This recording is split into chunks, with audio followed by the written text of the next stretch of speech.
Let's start the new question. Question को देखिए, question क्या गिवन है।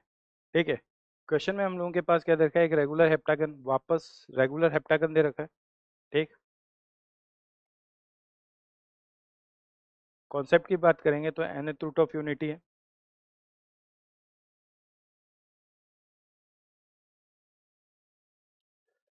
अभी अभी हम लोगों ने देखा था कि हम लोगों के पास क्या रेगुलर हेप्टागन है। ठीक है, हम लोगों को पता है जीवन की वैल्यूज हम लोगों ने फाइंड आउट की थी। ठीक है, जीवन क्या था, इस ट्राइंगल का सेंट्रोइड, G2 इस वाले ट्राइंगल का centroid, P is the centroid of O G1 G2 G3। Okay, ठीक है, O is the centre, circumscribe the circle.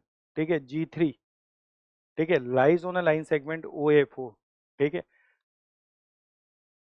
G3 जो है, G2 सेंट्रोइड है इसका, और P जो है O G1 G2 का सेंट्रोइड है। ओके, अब जो G3 है, ठीक है, lies on the segment OA4।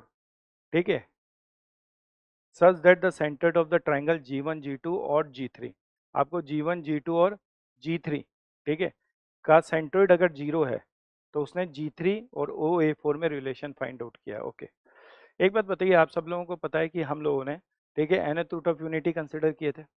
जीवन आप लोगों ने क्या लिखा था, आप लोगों को पता है कि जीवन जो था हम लोगों के पास, जीवन, जीवन क्या है, इसका सेंट्रोइड है।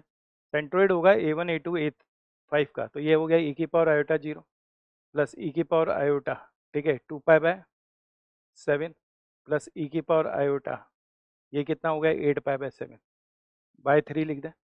G2 की बात करेंगे तो G2 क्या होगा, A3 मतलब ई की पावर आयोटा 4π/7। ठीक है, ये वाली क्वांटिटी क्या होगी, 6 ई की पावर आयोटा 8π/7, और ये हो गया ई की पावर आयोटा 12π/7। ठीक है, बाय 3। ठीक है, ये G1 हो गया, ये G2 हो गया, और हम लोगों से क्या कहा है कि G1 G2 और G3 का सेंट्रोइड क्या है, ओरिजिन है। इसका मतलब हम लोगों को पता है, ठीक है, क्या गिवन है, हम लोगों से कह रखा है वो कि G1 plus G2 plus G3 bye 3 किसके इक्वल होना चाहिए, 0। तो इसका मतलब G1 plus G2 plus G3 क्या होगा, ऐसा कुछ होगा या नहीं होगा। ठीक है, आप लोगों को पता है G1 प्लस G2 की वैल्यूज। ठीक है, G1 प्लस G2 की वैल्यूज देखेंगे तो इन दोनों का एडिशन करेंगे, ये वाली क्वांटिटी कितनी आएगी, 3 आएगी, यस और नो।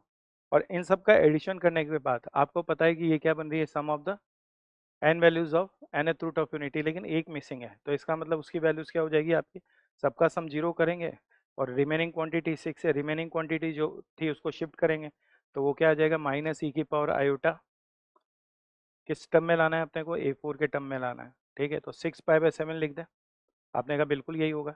और ये वाली क्वांटिटी क्या हो गई, प्लस ये क्या होगा, G3 इक्वल टू 0।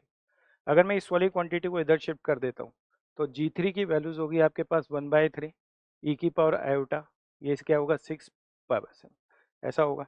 अगर मैं पोजीशन वेक्टर की बात करूं तो ये जो G3 का पोजीशन वेक्टर है, एक तरह से ये OG3 हो गया या नहीं हो गया, OG3।